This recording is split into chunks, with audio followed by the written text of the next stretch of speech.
It's Christmas Eve. The air in the patrol car is thick with the smell of stale coffee and cheap cinnamon air freshener. On the radio, Bing Crosby is dreaming of a white Christmas. Outside, the world is quiet, wrapped in that holy, silent night hush that only happens once a year. Then comes the sound. It's not a bark. A bark is a tool, a canine cop's way of saying stop or stranger. This is a sound that gets sucked back in. A sharp, choked, anatomical woof. In the passenger seat, Bolt, a 90-pound German shepherd, snaps from a dead sleep to rigid stone. He doesn't growl. He doesn't move. He just stares. Officer Sullivan's hand moves from his coffee cup to the radio, killing Bing Crosby mid-croon. The silence that rushes in is heavy, and in that silence, Sullivan's eyes follow his partner's gaze. They're pointing at the Vance's house, the brightest, happiest, most ridiculously perfect house on the block. And Bolt isn't looking at a window. He's not looking at a door. He's staring, unblinking, right at the glowing, life-sized nativity scene on the lawn. Right at the feet of the baby Jesus. This is the night a perfect suburban Christmas shatters into a million pieces. You are not going to want to miss what happens next. Before we go one step further, do me a favor and hit that subscribe button. Make sure you turn on notifications, because the story of what Bolt found under that manger, it's one that will haunt you long after the holidays are over. Okay, let's get into it. Officer Frank Sullivan hated working Christmas Eve. It was a cop's purgatory. You were either stuck handling the inevitable festive domestic disputes, too much eggnog, too many old resentments, or you were driving in circles, a ghost in a steel box, listening to the rest of the world celebrate. Tonight, it was the latter. Chestnut Street was the kind of neighborhood that magazines feature in December. We're talking old-growth maples, big Victorian houses set way back from the road, and lawns so perfect they looked like CGI. And on this street, in this town, the Vances were royalty. Their house, 412 Chestnut, wasn't just decorated. It was a production. Sullivan had to squint against the glare. We're talking Griswold level, full-contact Christmas competition level. There were thousands of lights and inflatable Santa on the roof that had to be FAA compliant, and a sound system piping joy to the world gently into the frozen air. The Vances, Arthur and Eleanor, were the perfect neighbors. He, a retired bank executive, she, a quiet woman who always waved. They were the anchor of the block. Sullivan was on his third lap, nursing lukewarm coffee from a 7-Eleven cup when the night broke. He was half listening to the radio, thinking about the synthetic-tasting pecan pie waiting for him at the station, when Bolt woke up. It was the sound that did it. That sharp, nasal woof.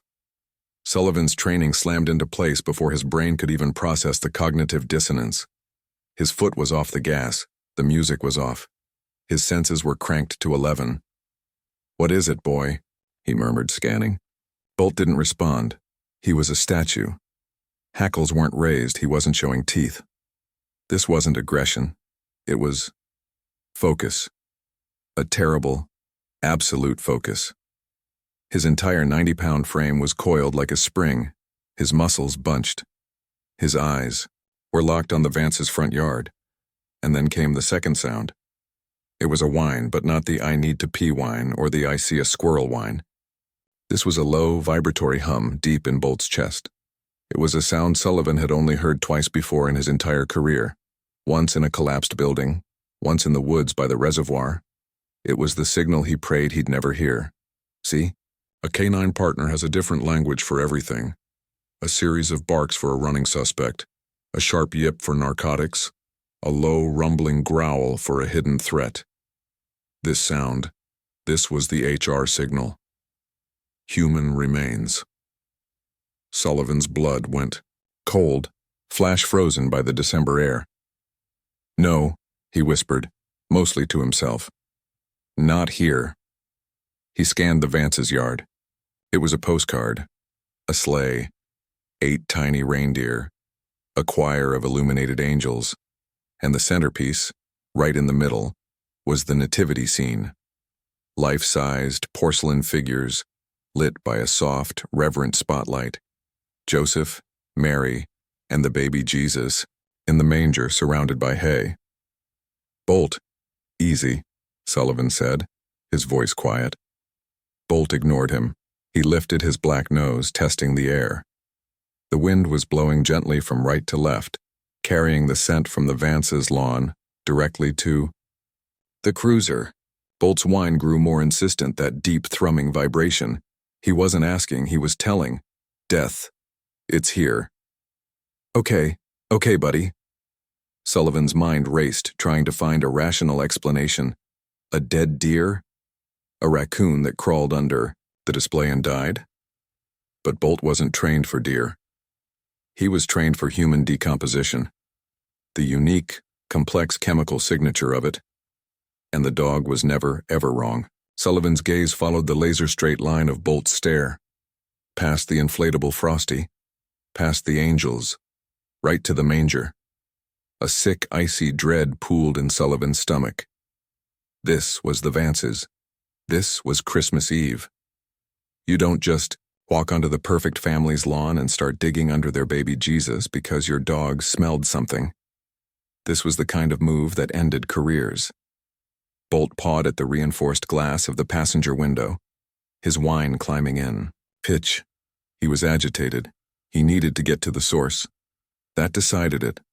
The dog's certainty overrode Sullivan's doubt. He picked up his radio. His thumb hovered over the transmit button. What was the code for this? 1055, possible suspicious. Decoration. He couldn't say human remains. Not yet. Not over the air. Not on Christmas Eve. Dispatch, he said, his voice flat, professional. This is 3 Adam 12. Show me out of the vehicle at 412 Chestnut. I have a K9 alert on the property. 10-4, 3 Adam 12. Nature of the alert? The dispatcher's voice crackled back, bored. Sullivan looked at Bolt. The dog was vibrating, his eyes fixed on the manger. Just show me on scene, dispatch. I'll advise. He put the radio down. He cut the engine, plunging the cruiser into total silence. The only sound now was the Vance's distant, cheerful recording of Joy to the World. Sullivan unclipped his heavy-duty flashlight from the console. He opened his door. The Arctic air hit him like a slap, sharp and painful. All right. Bolt, he muttered, opening the K9 door. Let's go see the baby. The dog didn't wait. He shot out of the car, his claws ticking on the icy asphalt, a black shadow moving with horrifying purpose, straight toward the holiest night of the year. Bolt didn't run. He plowed. He was a 90-pound fur and muscle torpedo, moving with a singular, terrifying purpose. Officer Sullivan, his flashlight beam bouncing wildly, kept a tight grip on the K9's lead. But it was just a formality. The dog was pulling him, his paws churning up the Vance's immaculate frost-covered lawn. Joy to the World was still piping from the hidden speakers, a tinny, cheerful soundtrack to the breach. They crashed past a glowing, wire-frame reindeer and a choir of plastic angels, their painted-on smiles looking idiotic in the glare of Sullivan's maglite. Sullivan felt a flash of absurdity. This was 412 Chestnut. Arthur Vance probably knew the chief of police personally. This was career suicide. But the dog was pulling. Bolt didn't slow until he reached the centerpiece, the glowing, life-size nativity. He shouldered past the porcelain shepherd and jammed his black nose deep into the bark chip mulch, right at the foot of the manger where the baby Jesus lay. Then, just as his training dictated, Bolt stopped. He sat. His body was still rigid, a coiled spring, but the signal was unmistakable. It wasn't an aggressive alert, it was a passive, final indication. He looked back at Sullivan, his dark eyes reflecting the thousands of flashing Christmas lights. He panted once, a plume of steam in the Arctic air, as if to say, well, it's here. Sullivan's heart was a cold lump in his chest. Good boy, he whispered, the words automatic, tasting like ash in his mouth. He clicked the dog's lead onto his belt and reached for his radio. His hand was shaking, not from cold, but from adrenaline. He was standing in a Christmas display about to ruin a man's life or his own. "Dispatch," Sullivan said, his voice straining to sound level. 3 Adam 12. I need you to start a supervisor and a detective to my location. A beat of static. The dispatcher, a night shift veteran named Maria, sounded skeptical. 10-4, 3 Adam 12. Can you advise the nature? Everything code 4 at 412 Chestnut? Sullivan looked at the glowing baby Jesus. He looked at his dog, who was now patiently staring at the ground. Negative, dispatch, he said, the words feeling heavy and insane. My K9 has given a final positive alert for human remains. The source appears to be under the nativity display on the front lawn. The radio was dead silent for 3 full seconds. Sullivan could picture Maria at her console, headset on, thinking he'd finally cracked. 3 Adam 12, copy that, she finally said, her voice now stripped of all boredom. Supervisor and detectives en route. Units are 1076. 1076, en route. The die was cast. Now came the worst part. The wait. Sullivan stood there, a statue next to his dog, feeling like the world's most unwelcome Christmas ornament. He was trespassing. He was, in effect, accusing the Vances, the perfect Vances, of having a body in their flower bed. He could feel unseen eyes on him from the neighboring houses. Curtains were twitching, he was sure of it. The cheerful music clicked off, and a new song started. O little town of Bethlehem, how still we see thee lie. A sick joke. Headlights cut the darkness. Not the slow sweep of a patrol car, but the fast-approaching high beams of a supervisor's unmarked Crown Victoria. It pulled up, followed immediately by 2 more detective units. The street, once so silent and holy, was now a strobing nightmare of red and blue lights. The Christmas decorations on the Vance's house flickered, battling the police lights for dominance, a chaotic, nauseating light. Show Sergeant Miller, a bull of a man with 20 years on the job, climbed out of his car, his face grim. Sullivan, he barked, pulling his collar tight. This better not be a goddamn Christmas prank. You know who lives here? The dog is 100% Sarge, Sullivan said, his voice flat. He trusted Bolt more than he trusted most people. He gave the final. Sit, it's in there. Detective Rourke, a rumpled man who always looked like he'd been woken up, joined them. In the manger? You're kidding me, Frank.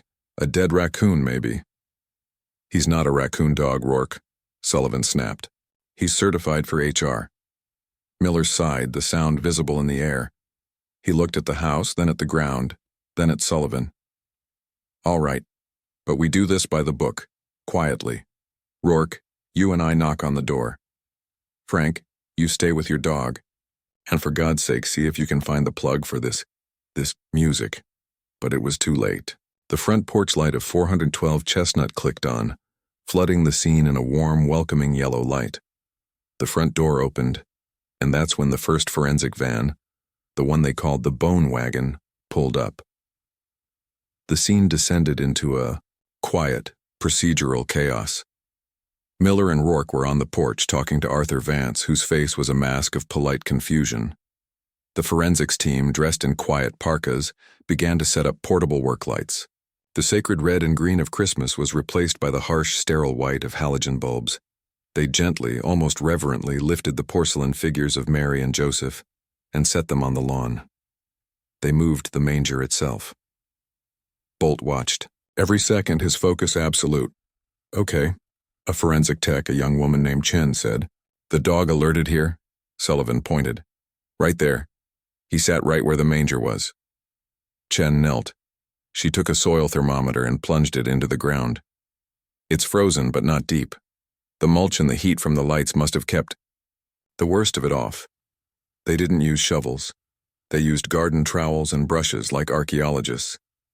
The sound was a soft, rhythmic scrape, scrape, scrape against the frozen dirt and mulch. Sullivan stood back, holding Bolt's collar. The red and blue lights painted the scene in silent, flashing strokes. For 10 minutes, the only sounds were scraping, the murmur of cops, and the distant hum of the inflatables. Wait, Chen said. Her voice cut through the night. I've got something. It's not a root. She brushed away a cloud of dark mulch. Underneath was a flash of color that didn't belong. It wasn't brown dirt or red wood chips.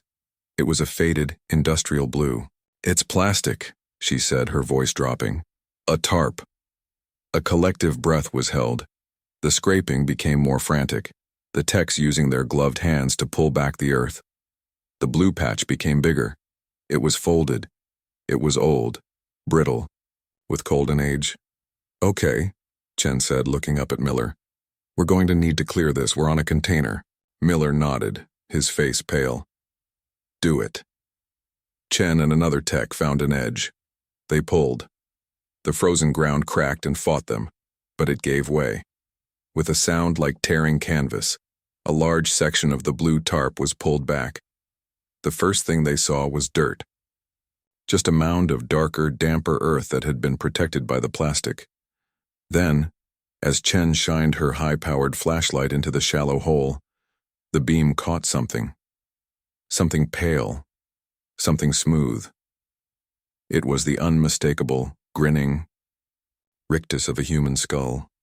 It lay on its side, its empty eye socket staring directly at the porcelain angel choir. Roots from the flower bed had woven their way through the rib cage. It was, as the prompt had promised, a complete skeleton, tucked into the fetal position, wrapped in the rotting blue plastic. Someone swore. Detective Rourke, the skeptic, just said, "Jesus H. Christ." Sullivan let out the breath he'd been holding since the first woof in the car. His job was done. He gave Bolt a deep scratch behind the ears. "Good boy," he said. On the Vance's lawn, forgotten by everyone, the sound system clicked to the next song. A children's choir began to sing, its voice high and pure. Silent night. Holy night. All is calm. All is bright. The silence that fell over the yard was heavier than the frozen earth. The children's choir on the loudspeaker singing Silent Night was an obscene joke. Sergeant Miller, his face the color of wet cement, was the first to move. He barked into his radio. "Dispatch, confirm this is a 1090. Homicide, get the medical examiner out here, now. And get me a uniform on every corner of this block. Shut it down. This is a primary crime scene." Every cop on the lawn who seconds before had been treating this as a high-stakes what-if now felt the grim reality of it. The air temperature seemed to drop another 20 degrees. The strobing red and blue lights catching the bones and the tinsel felt like a scene from a horror movie. Officer Sullivan stepped back, pulling Bolt with him. The dog had done his job. Now he was just a liability in a sterile field. "Good boy," Sullivan murmured again, scratching the dog's ruff, his own eyes fixed on the house, because the perfect neighbors were still standing on their perfect porch. Detective Rourke turned, his rumpled suit suddenly looking professional, his eyes hard. He and Miller walked back up the pristine walkway, their boots heavy on the brick. Arthur Vance hadn't moved. He was exactly as he'd been when he first opened the door. A man in his late 60s, tall, with a full head of distinguished silver hair. He wore an expensive-looking flannel bathrobe, the kind you see in catalogs tied neatly at the waist. He held a cordless phone in one hand. He looked for all the world like a man disturbed from reading his evening paper. He was the picture of polite, civic concern. "My God, Sergeant," Arthur said, his voice smooth, resonant. "What on earth? What is that? Is that real?" "It is, Mr. Vance," Miller said, stopping at the foot of the stairs, keeping his distance. "We have what appear to be human remains in your flower bed. We need to ask you and your wife a few questions." Arthur Vance actually put a hand to his chest, a gesture of pure theatrical shock. "Human remains? Here? Good Lord, that's impossible. This area. This is an old part of town, Sergeant. Are you sure it's not some ancient burial? An old pioneer grave, perhaps?" He was offering them an out, a rational explanation. He was being helpful. And then Sullivan saw her. Eleanor Vance. She was standing just behind her husband, half hidden in the shadow of the doorway. While Arthur was a pillar of calm curiosity, Eleanor was a live wire, She was a small bird-like woman wrapped in a quilted pink robe, and she was shaking. Not a shiver from the cold. It was a deep, bone-rattling tremor that made the porcelain mug of hot cocoa in her hands vibrate, the dark liquid sloshing over the rim and onto her fingers. She didn't seem to notice. Her knuckles weren't just white. They were translucent, her grip so tight Sullivan thought the mug might shatter. "Sir, we're going to treat this as a homicide until we know otherwise," Detective Rourke said, his voice all business. "When did you purchase this property?" 1995, Arthur said immediately. "No, wait. Spring of 96. We moved in that July. We've been here, my goodness, almost 30 years. He looked back at his wife. "Isn't that right, Ellie?" Eleanor Vance flinched as if his voice had been a gunshot. She didn't look at him. She didn't look at the detectives. Her eyes, wide and terrified, were locked on the scene. Not on the cops, not on the lights, but on the hole. She stared at that dark, empty space in her perfect lawn with a terrible religious focus. "Mrs. Vance?" Rourke said, his voice a little softer. She jumped. The hot cocoa sloshed again. "Mrs. Vance, have you or your husband done any significant landscaping in that specific area? Planting a tree, putting in a pond?" Arthur stepped slightly to the side, a gesture that seemed protective but also served to block her further. "Detective, my wife is, as you can see, she's in absolute shock. I handle all the yard work.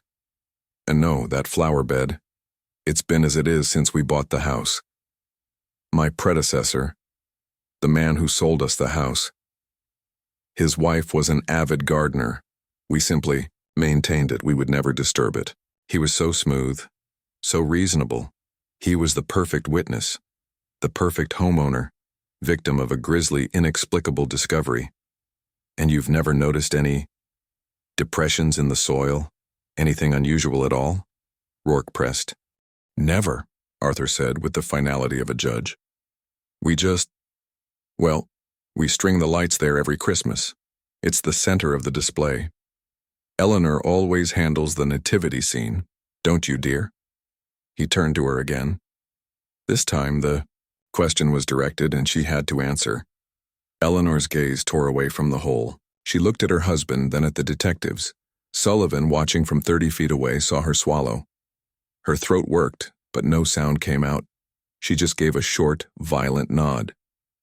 She's very upset," Arthur said, placing a gentle hand on her shoulder. Eleanor flinched at his touch, a microscopic movement that Sullivan almost missed. "Detectives, is it possible to take our statements inside? My wife is freezing." "In a minute," Miller said. "We're going to need to clear the house, standard procedure, just to make sure there's nothing else out of place." Of course, Arthur said, nodding. "Whatever you need. We'll wait in our car. We just want to help." He turned and gently guided his wife, who moved like a wooden doll, back inside, to get her coat. Sullivan stood by his cruiser, the K9 panting quietly beside him. The forensics team was now a hive of activity, setting up a portable tent over the dig site to preserve evidence from the cold. The medical examiner's van had arrived. The street was a parking lot of official vehicles, but Sullivan couldn't get the Vances out of his head. It was all wrong. Arthur was too polished. His shock felt rehearsed. His suggestion of an ancient grave was too quick, too neat. And then there was Eleanor. She hadn't been shocked. Shock is confusion. It's disbelief. It's what is happening. Eleanor hadn't been shocked. She'd been terrified. She hadn't been looking at the scene with the morbid curiosity of a bystander. She had been staring at that hole the way you stare at an old enemy, a monster you thought was dead and buried, that had just crawled its way back into the light. Her grip on that cocoa mug wasn't about the cold. It was the grip of a person trying to hold on to the last solid object in a world that was dissolving under her feet. Rourke and Miller walked back over to Sullivan. "That," Rourke said, rubbing his tired face, "is one for the books. Body in the manger. Merry Christmas to me." "What did you make of them?" Miller asked, looking at the house as the Vances re-emerged, now in winter coats, and were guided to a patrol car.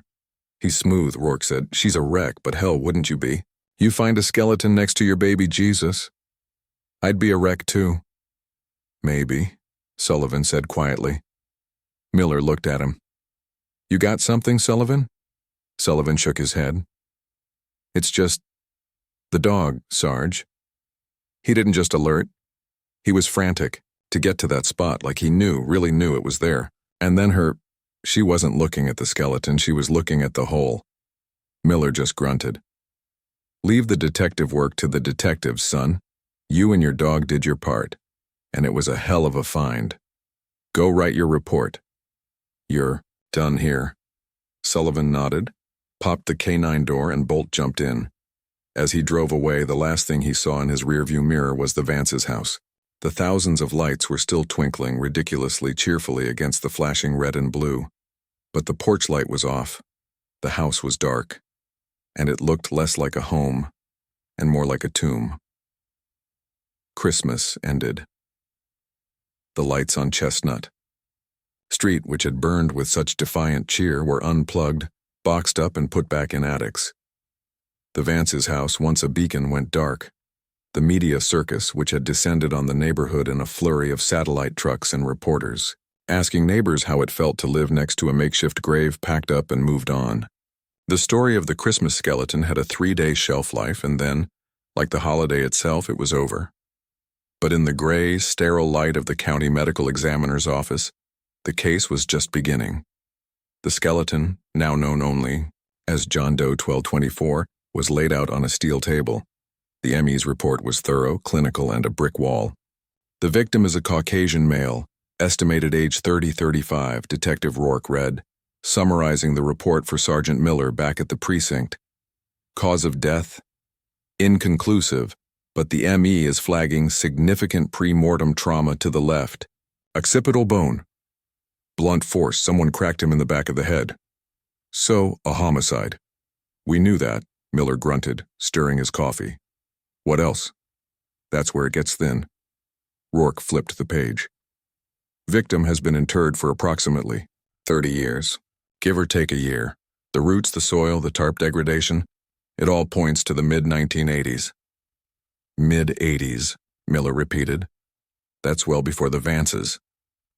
10 years before, at least, Rourke confirmed. They bought the house in '96, and the previous owner is dead. The Vances have been interviewed twice, they're clean. Arthur is just this helpful old guy. Eleanor is still a mess, won't say 2 words. But hell, she's traumatized. They're victims here. So, no ID? 0, Rourke said, tossing the file onto his desk. This is the part that sucks. No dental records. We ran a check on every missing person report from 80 to 90 in this state. Nothing matches the physical profile. We got a partial DNA sample from the bone marrow, but CODIS came up empty. No hits.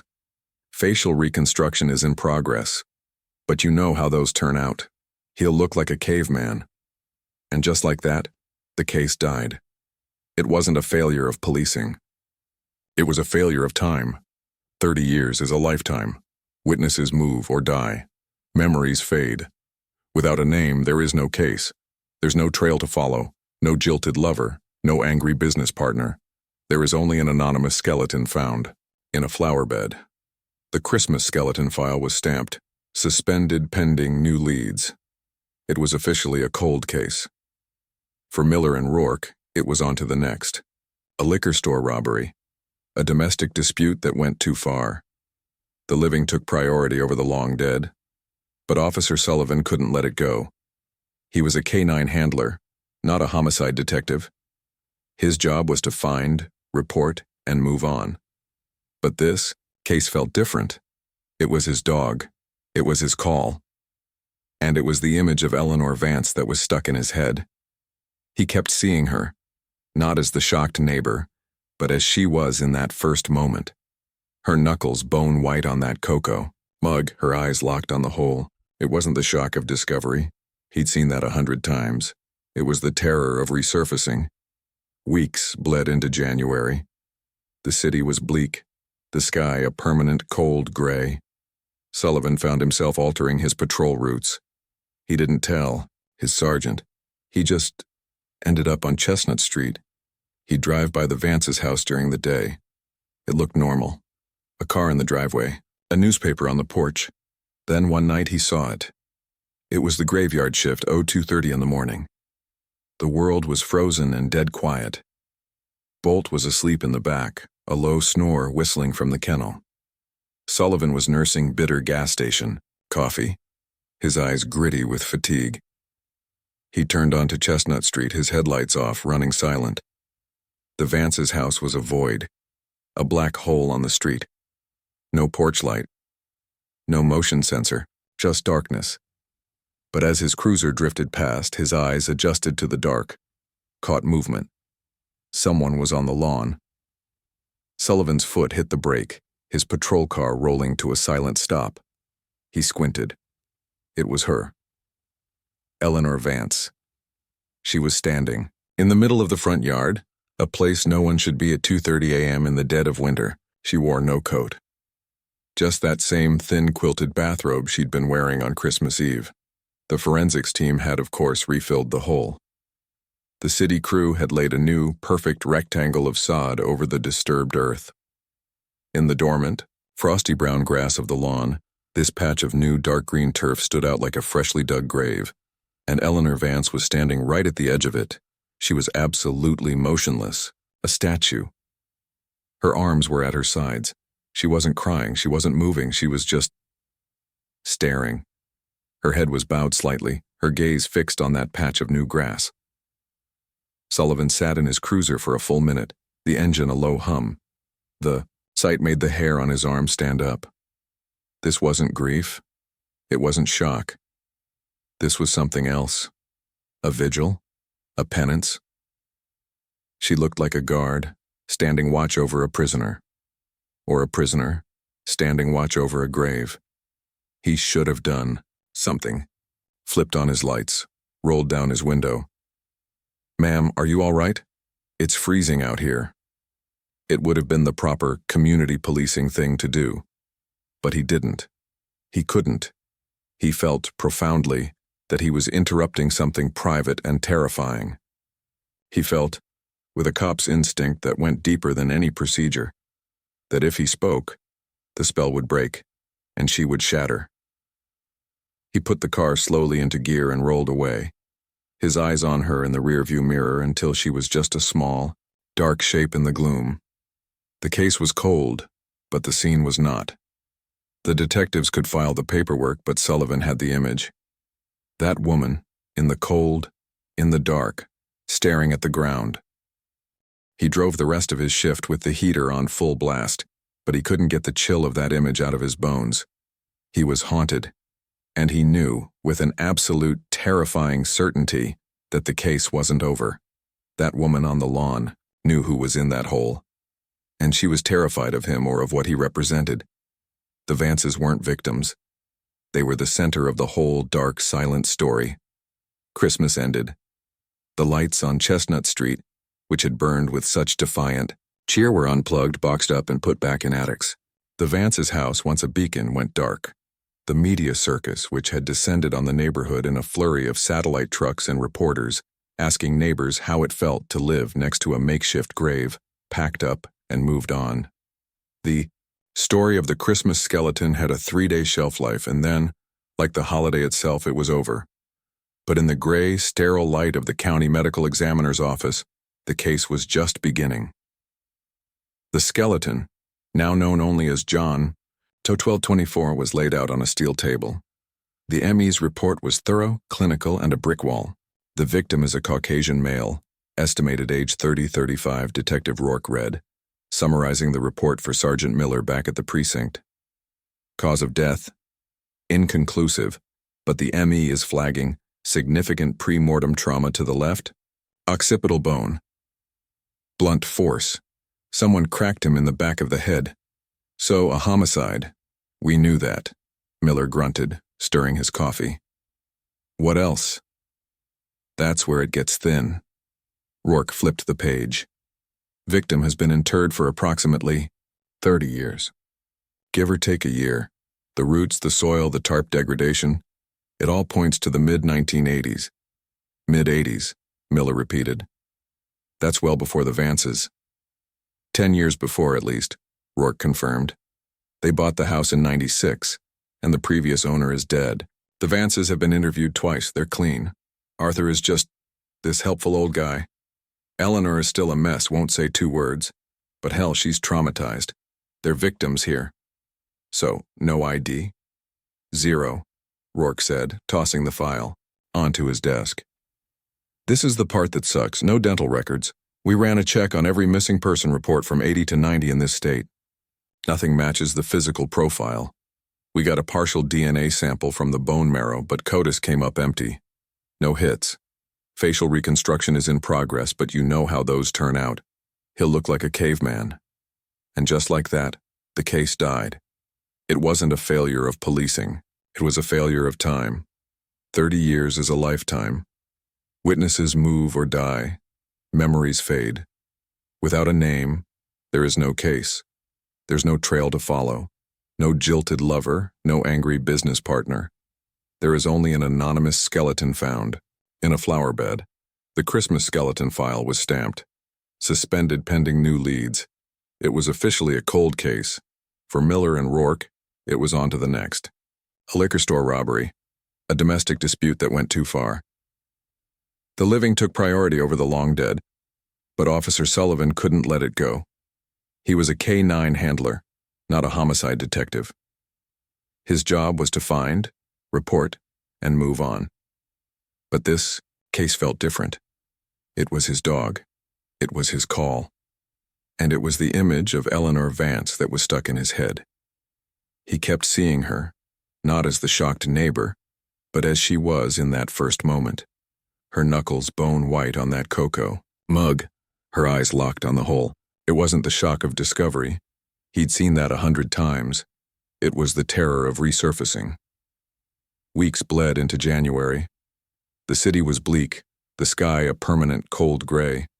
Sullivan found himself altering his patrol routes.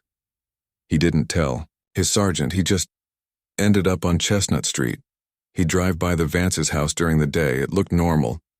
A car in the driveway, a newspaper on the porch. Then one night he saw it. It was the graveyard shift, 02:30 in the morning. The world was frozen and dead quiet. Bolt was asleep in the back, a low snore whistling from the kennel. Sullivan was nursing bitter gas station coffee, his eyes gritty with fatigue.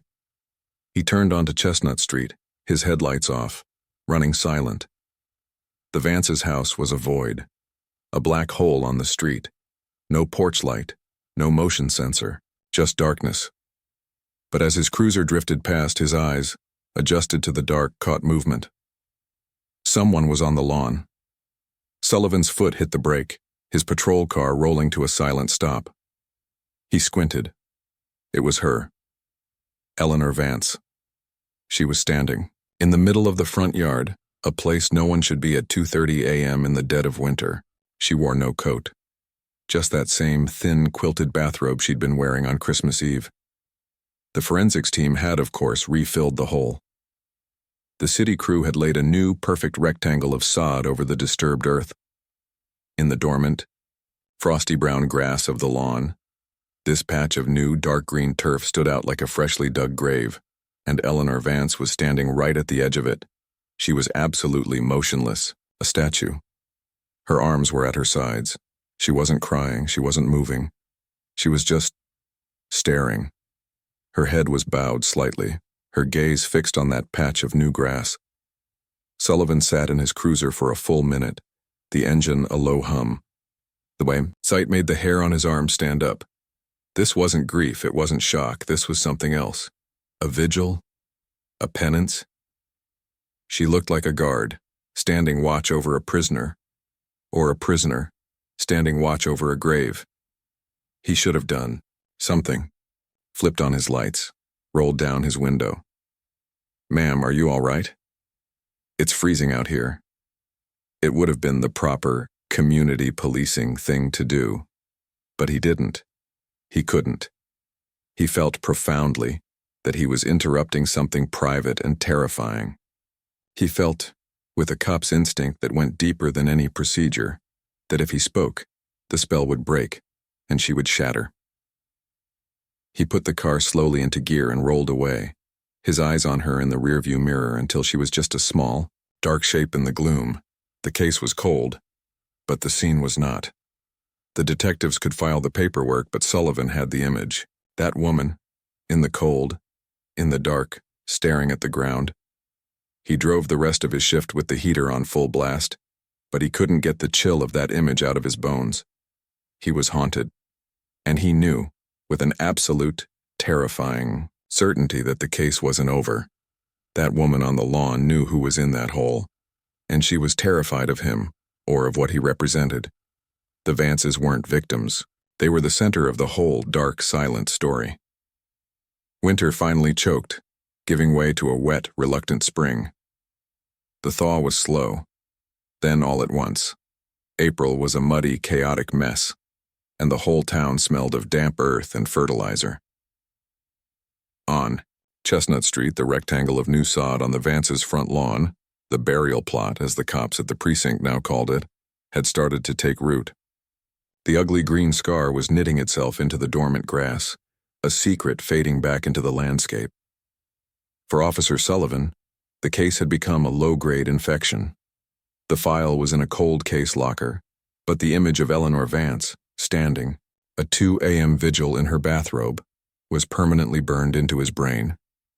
He couldn't shake it, so he continued his unofficial patrols, looping past Chestnut Street whenever his shift allowed, watching. He was on a day shift, the first truly warm day of the year, when he saw his opening. He turned the corner onto Chestnut, his K9 cruiser rolling slow. Bolt was in the back kennel, his window cracked, his nose tasting the new smells of the season. Sullivan saw Eleanor's 10-year-old Toyota Camry parked in the driveway, its trunk wide open. Eleanor herself was struggling. She had her arms wrapped around a massive 50-pound bag of Scott's Turf Builder fertilizer. She was trying to wrestle it out of the trunk, but her small, bird-like frame was no match for it. She was losing the fight, her face pinched with effort. This was it. Not a chance, but an obligation. He was a community officer, after all. Sullivan pulled his cruiser into the driveway behind her, the engine a low rumble. He stepped out, and the change in her was instant. The moment she heard the car door, she dropped the bag and spun around, her hand flying to her chest. She looked like a startled deer. "Mrs. Vance?" Sullivan said, keeping his voice gentle. "Officer Sullivan, looks like you could use a hand with that." "Oh," she stammered. "Officer, you startled me. It's just the bag. It's ripped." She gestured to the open trunk where a small pile of green pellets had spilled. "No trouble," Sullivan said, walking up. "Where's it going?" The backyard," she said, her eyes darting from him to the street, as if hoping someone else would appear. "By the shed, I can just drag it." "Nonsense, I've got it." Sullivan leaned in, grabbed the heavy bag by its ends, and easily hoisted it onto his shoulder. "Lead the way." Eleanor hesitated. For a second, Sullivan thought she was going to refuse, to tell him to leave it on the driveway. She clearly did not want him on her property, but refusing would be more suspicious than complying. "Thank you, officer," she whispered, her voice barely audible. She turned and began walking up the driveway, past the side of the perfect silent house. Sullivan followed. The front of the Vances' home was a meticulous, public-facing facade. The backyard, he discovered, was a place of deep, private neglect.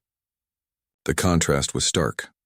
While the front lawn was perfect, the backyard was a tangle of overgrown lilac bushes, a cracked concrete patio with rusting, web-covered furniture, and a lawn patchy with weeds. It was a space no one was ever meant to see. And in the far back corner, half swallowed by the untamed lilacs, was the shed. It was exactly as he'd pictured. A relic. A classic, Depression-era wooden shed, the kind that came with the house and was never torn down. The original barn red. Paint was 90% gone, flaked off to reveal gray, splintered wood that looked damp even on this sunny day. The roof was warped, the shingles curling. The hinges on the single door were streaks of orange rust. It was a picture of decay. Eleanor pointed. Just there is fine. Sullivan walked toward it, the 50-pound bag a heavy weight on his shoulder. He got about 15 feet from the shed when the world exploded.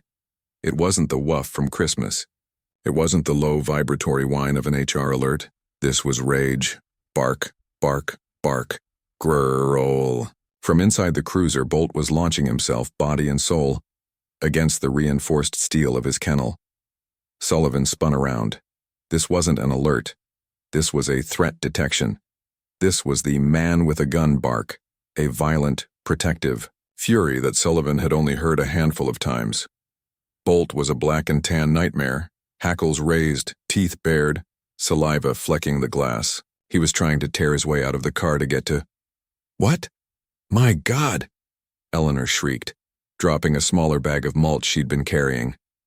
He's okay, Sullivan yelled, his eyes scanning the yard. Was someone hiding? An animal?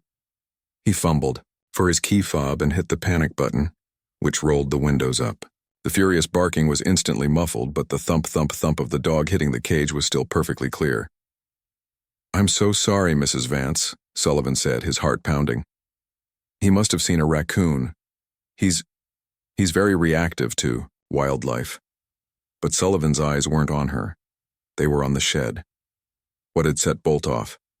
He looked. He scanned the roofline. The bushes. Nothing. Just the shed. And then he saw it. His gaze dropped from the rotting wood of the door to the simple mechanism holding it shut. It was a standard metal hasp, the kind you'd find at any hardware store, but the lock holding it closed was not. It wasn't an old rusty brass master lock from a high school gym. It was a fortress.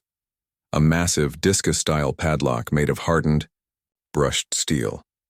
It was a high-security, top-of-the-line alloy, the kind designed to be drill-proof, pick-proof, and bolt-cutter resistant, and it was brand new. The silver shackle was pristine, gleaming in the April sun. There wasn't a speck of rust or dirt on it. The heavy-duty hasp it was looped through was also new. The bright, galvanized steel screws driven deep into the ancient, rotting wood of the doorframe. The contrast hit Sullivan like a physical blow. It was absurd. It was like putting a bank vault door on a tent. Why would anyone put $100 maximum security lock on a dilapidated shed that a strong wind could push over? He worries, Eleanor whispered. Sullivan turned. He'd forgotten she was there. What? Arthur, she said, her voice trembling. She wouldn't look at him. She was staring at the ground, at the spilled mulch. He worries about his tools. The neighborhood. Kids, you know. Sullivan's mind was racing, the pieces clicking together with a cold, terrible logic. The dog's violent reaction. The brand new high-security lock on a worthless old building. This lock wasn't to protect worthless, rusty tools. This lock wasn't to keep kids out. It was to keep something in. Or, Sullivan thought, staring at the grim gray wood, it was to protect the secret that was inside. Right, Sullivan said, his voice flat.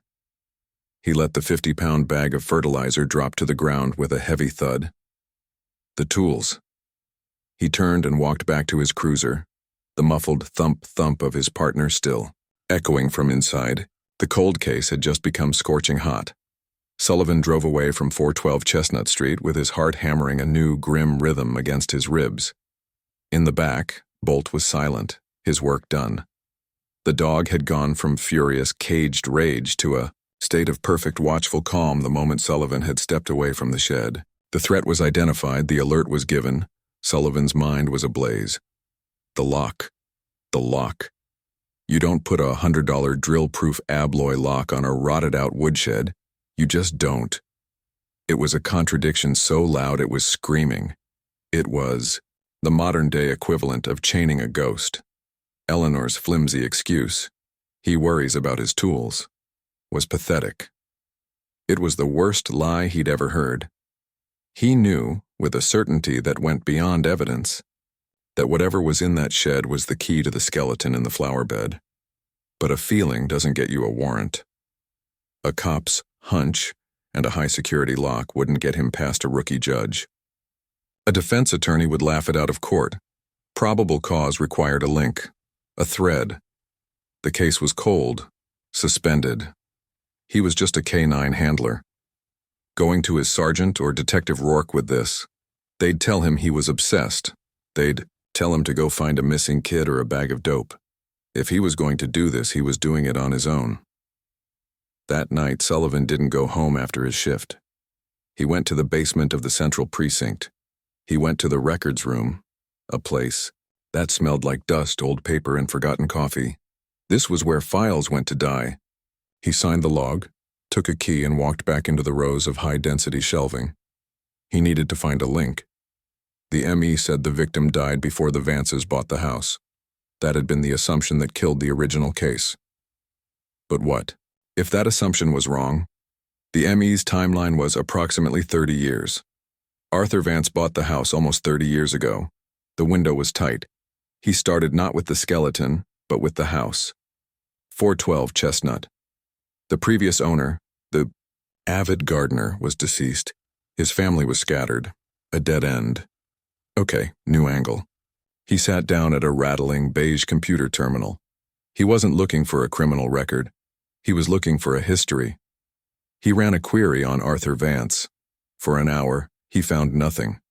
Bank records, civic service awards, property taxes. The dull, clean life of a quiet executive. He was about to give up when he cross-referenced Arthur's name with old business filings. A name popped up. Vance and Garrison Financial, LLC, formed 1991. Garrison. Sullivan's pulse quickened. He ran a new search. Garrison Frank. And there, it was. Not a criminal record. A missing person report. Sullivan hit print and then went to the microfiche machines to pull the hard copy file. The file was thin, pathetic. Dated May 13th, 1996. He fed the film into the reader. The glowing green text was blurry, but the words were sharp. Missing person, Frank Garrison, Caucasian male, age 32. Sullivan's blood turned to ice. Age 32. The ME's report on the skeleton. Estimated age 30-35. He read on, his hands gripping the side of the machine. The report was filed by Frank's wife, but the primary witness was his business partner. The last person to see him alive, Arthur Vance. According to Arthur's statement from 1996, Frank had been erratic and despondent. He was allegedly in deep personal debt. They'd had an argument at the office on the night of May 10th. Arthur claimed Frank just walked out, saying he needed to disappear. The police had found Frank's car at the long-term parking lot of the bus station 3 days later. It was a textbook voluntary abandonment. The case was closed within a year. Frank Garrison was just another guy who couldn't handle the pressure and walked out on his family. Sullivan's mind was racing, connecting the dots. He pulled out his phone and ran the property records for 412 Chestnut again. May 10th, 1996. Frank Garrison vanishes after an argument with Arthur Vance. May 12, 1996. Arthur Vance files paperwork to dissolve Vance and Garrison Financial, absorbing all assets due to his partner's abandonment. June 1, 1996. Arthur and Eleanor Vance, flush with cash from the dissolved partnership, purchased the house at 412 Chestnut Street. This wasn't a coincidence. This was a narrative. This was a murder, a cover-up, and a 30-year lie. Arthur didn't find a body in his new yard, he brought one. Sullivan's focus narrowed. This wasn't about the Vances anymore. It was about Frank Garrison. The file listed next of kin. A wife who had since remarried and moved to Arizona. And a daughter, Sarah Garrison. Age 6 at the time of disappearance. He ran her name. She was still local. She was Sarah Matthews now, a second-grade teacher at a public school just across town. The next day, Sullivan went to the school during its lunch break. He wasn't in uniform. This was not official police business. This was personal. He found her in the teacher's lounge, a woman in her mid-30s with tired, intelligent eyes. When he introduced himself and said he was looking into Frank Garrison's old missing person file, her face hardened. "There's nothing to look into, officer," she said, her voice brittle. "He left. He was a bad husband and a worse father. He abandoned us. That's the entire story." Sullivan saw, in that instant, the shape of her entire life. She was a woman who had been defined by that single act of rejection, the shame of being the girl whose father didn't want her. "Sarah," Sullivan said gently, "I'm not here to open old wounds, but I'm looking at some inconsistencies in the original report. I'm exploring the possibility that the story you were told isn't what actually happened." She looked at him, her defensiveness warring with a flicker of something he hadn't seen, a desperate, childish hope. "What do you mean, not what happened?" "I think your father may not have abandoned you at all," Sullivan said, his voice quiet. "I think he may not have had a choice." She just stared at him, her knuckles white on her own coffee mug. The echo of Eleanor Vance was so strong it almost knocked him back. "I need a photo of him, Sarah," Sullivan said, "and I need your permission to get a DNA sample from you. A simple cheek swab, to compare against something I've found." She didn't ask what. She didn't cry. She just nodded, a single sharp movement. She went to her purse and pulled out her wallet. From behind a credit card, she extracted a worn, folded photograph. It was a 90s-era snapshot. A smiling, dark-haired man with a thick mustache, holding a gap-toothed little girl on his shoulders. Frank Garrison. He loved me," she whispered, her voice cracking for the first time. "I know he did. And then he was just gone." Sullivan took the photo. He looked at the smiling man and he thought of the skull grinning in the dirt under the manger. This was no longer a cold case. It was a mission. He was going to give this woman back her father, and he was going to take down the man who had built a perfect life on top of a buried one. The preliminary DNA results from Sarah Matthews's sample came, back on a Tuesday. It was a statistical impossibility. The genetic markers from the root-damaged bone marrow of John Doe 1224 and the cheek swab from the second-grade teacher were a 99.9997% match. Father and daughter. Sullivan didn't just have a hunch anymore. He had a victim. He walked the file, the 1996 missing person report, the 1996 business dissolution, the 1996 house purchase, and the 2025 DNA report, and dropped it on Detective Rourke's desk. Rourke read it. He read it a second time. Then he looked up at Sullivan, his tired, cynical eyes now wide and sharp. "Son of a bitch," he breathed. The son of a bitch buried him in the yard before he'd even closed on the house. "He didn't," Sullivan said. "My timeline's off. Frank vanished on May 10th. Arthur bought the house on June 1st. He was holding the body for 3 weeks. Rourke went pale. He kept his dead partner on ice, waiting for the right place to plant him. And then he bought a house with a convenient pre-tilled flower bed," Sullivan finished. The search warrant wasn't a request. It was a demand. The judge signed it in under 5 minutes. The target was no longer the house. It was the shed. This time it wasn't a silent 2 a.m. vigil. It was a 10 a.m. full-force raid. 4 cruisers, Rourke's unmarked, and Sullivan's K-9 unit. They descended on 412 Chestnut Street, and this time, the lights were on. Arthur Vance met them on the porch. The mask of the polite neighbor was gone, replaced by a cold, arrogant fury. "This is harassment, Detective. I've spoken to my attorney and—" "We have a warrant, Mr. Vane," Rourke said, pushing the paper into his chest. "A warrant to search the entire property, including the detached shed.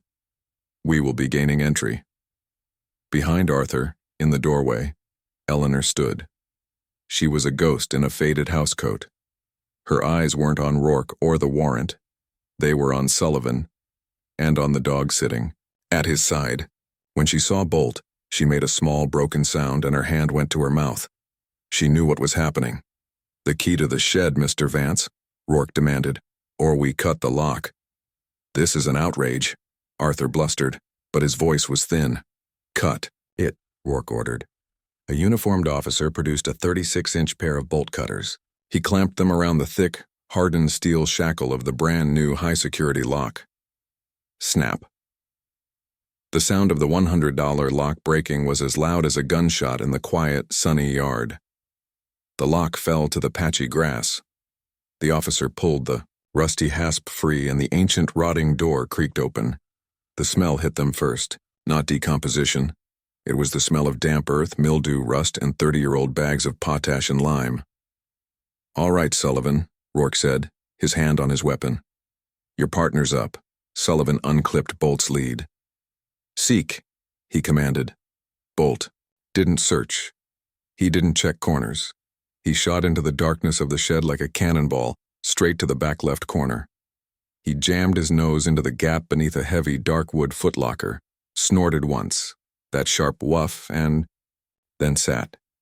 It was the same final indication he'd given at the manger. He looked back at Sullivan. "It's in here." "Clear the chest," Rourke ordered. Sullivan and another officer hauled the heavy chest into the center of the yard. It was old, military style, with a flat lid. It wasn't locked. Rourke lifted the lid. The inside was filled with dusty, mildewed rags, a few rusted hand tools, and a broken terracotta pot. It looked like junk. "He's not wrong, Sarge," Sullivan said, his own heart sinking. "Keep looking," Rourke said. Sullivan plunged his gloved hands into the moldy rags. His fingers brushed against something solid, wrapped in what felt like oilcloth.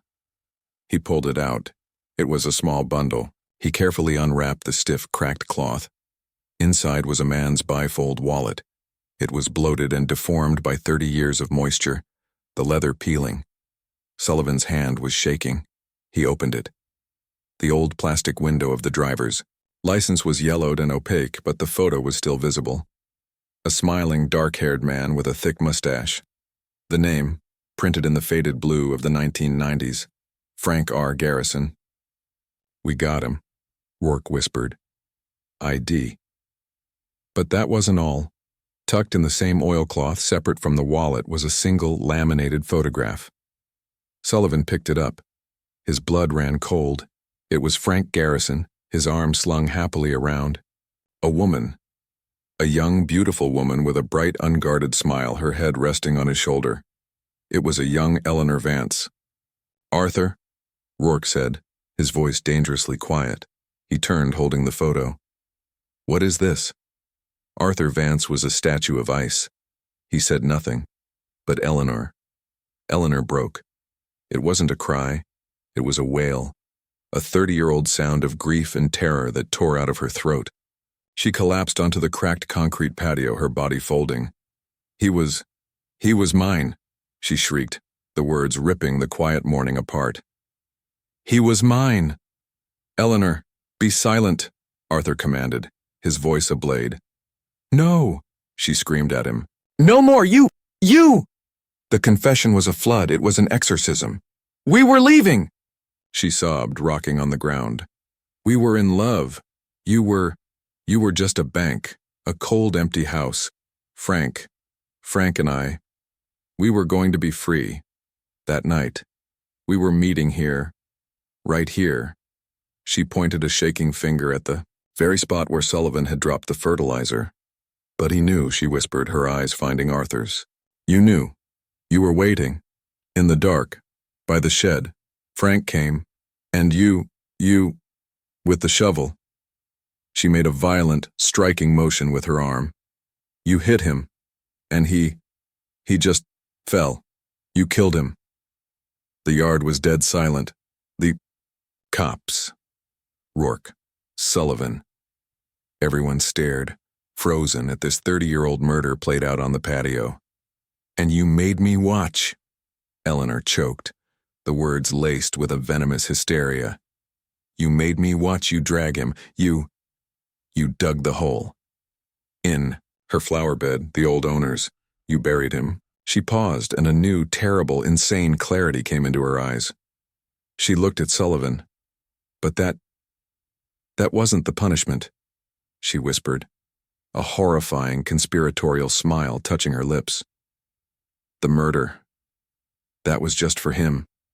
The punishment, that was for me. Rourke knelt. What punishment, Eleanor? The lights, she said, her voice dropping to a hollow, echoing whisper.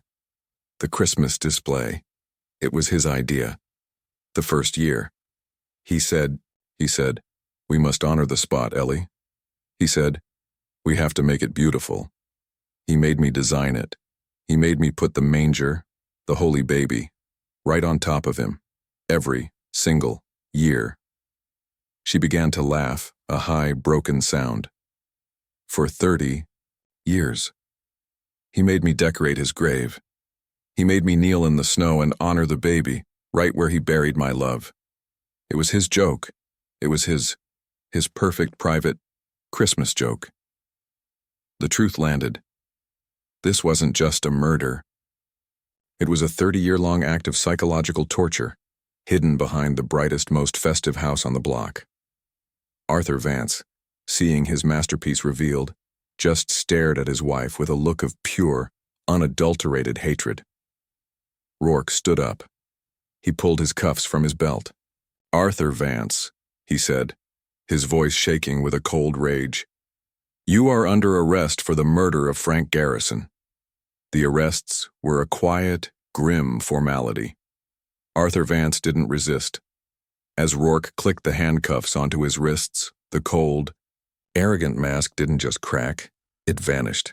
The man who had maintained a 30-year reign of psychological terror was gone, replaced by a confused, frail old man. He looked at the flashing lights, the uniforms, his wife sobbing on the ground. Eleanor?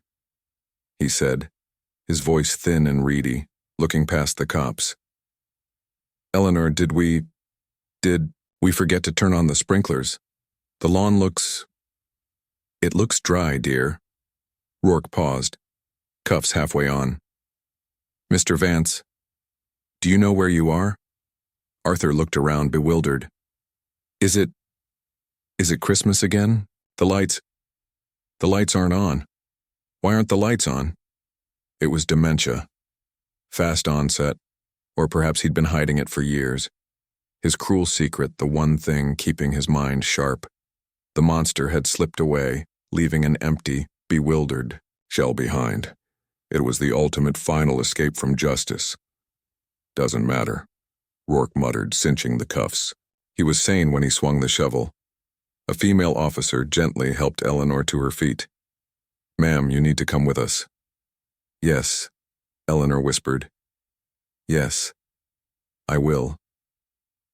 As the officer cuffed her hands, gently, almost apologetically, in front of her, Eleanor's face was a revelation. The terror was gone. The hysteria was gone. Sullivan watched her.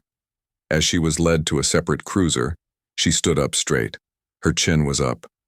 The tremors that had plagued her for months, perhaps for years, had stopped. Her hands, now bound, were steadier than they had been when she was free, clutching that cocoa mug.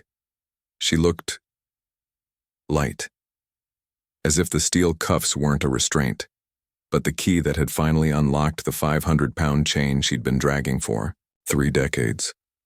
She was 65 years old, being arrested as an accessory to murder after the fact. And she looked, for the first time Sullivan had ever seen her, like she was free. She caught Sullivan's eye as she passed. She didn't smile, but she gave him a single profound nod. A nod of thanks. For what? For digging it up? For ending the joke? The cleanup was procedural. Forensics. Tapes. The house was sealed. Sullivan stood by his K9 unit. Bolt was out, sitting patiently at his handler's side, watching the circus with a calm dignity. Sullivan's work was done. But there was one last piece. He pulled out his phone. His thumb hovered over the contact. Sarah Matthews. He hit call. She picked up on the first ring, her voice breathless and tight, the sound of a person who had been staring at her phone for 24 hours. Officer Sullivan? Sarah, he said. He had to steady his own voice. It's over. We found him. We found your father. Silence on the line. Just a sharp, indrawn breath. It was in that yard, wasn't it?" she whispered. It wasn't a question. "Yes. But Sarah, there's something you have to know. The original report. The story you were told. It was all a lie. A lie. It was fabricated by Arthur Vance, your father's partner. We have evidence. We have a confession." Sullivan took a deep breath, looking for the right words, the ones that would matter. "Sarah, your father did not abandon you." He heard a sound, a strange, choked gasp. "He didn't run off," Sullivan continued, his voice low and steady. "He wasn't in debt. He didn't leave you. He was murdered, Sarah. He was murdered the night he disappeared by the man who told everyone you weren't wanted." The silence on the line broke. The sound that came through the phone wasn't a cry of simple sadness. It was a cry of validation. It was the sound of a 30-year-old wound, the deep septic wound of abandonment, being lanced. She was sobbing, but it was a new kind of grief. For her entire life, she had mourned the shame of being left. Now, for the first time, she was finally allowed to mourn the loss of her father. She was crying for the man in the photograph, not the monster in her memory. He didn't leave me," she wept, the words of a 6-year-old girl. "No, Sarah," Sullivan said, his own throat tight. "He didn't. He was stolen from you." He let her cry, listening to a lifetime of pain finally find the right exit. Justice wasn't always a courtroom. Sometimes it was just the truth, delivered, 30 years too late. That night, Sullivan's shift ended. It was late. He was exhausted, the adrenaline gone, leaving a deep-seated ache in his bones. He found himself, instinctively, driving down Chestnut Street. He was off duty, no uniform, Bolt in the passenger seat next to him, not in the kennel. He slowed as he approached 412. The yellow crime scene tape was a ghostly, flapping barrier in the dark. The yard was a mess of torn earth, muddy footprints, and the deep tracks of the ME's van.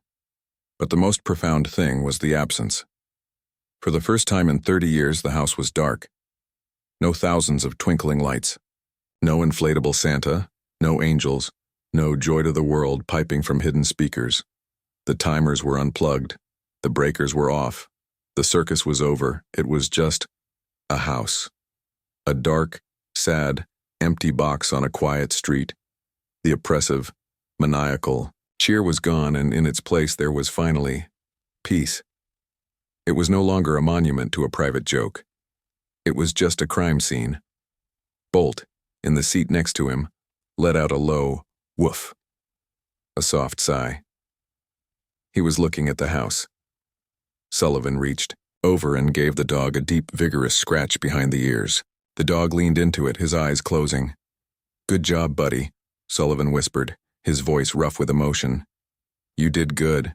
They saw the lights, but you saw the truth." He put the car in gear and drove home. "Thank you all so much for following this story to the very end. We're so glad you're part of this community, and we read every single one of your comments. But this one leaves us with a heavy question. Who do you think suffered the worst fate in this story? Was it Frank, the victim, Sarah, the daughter who lived her whole life believing she was abandoned, or Eleanor, the woman forced to live as a prisoner and decorate her lover's grave for 30 years? Let us know your thoughts in the comments below. We'll see you on the next story.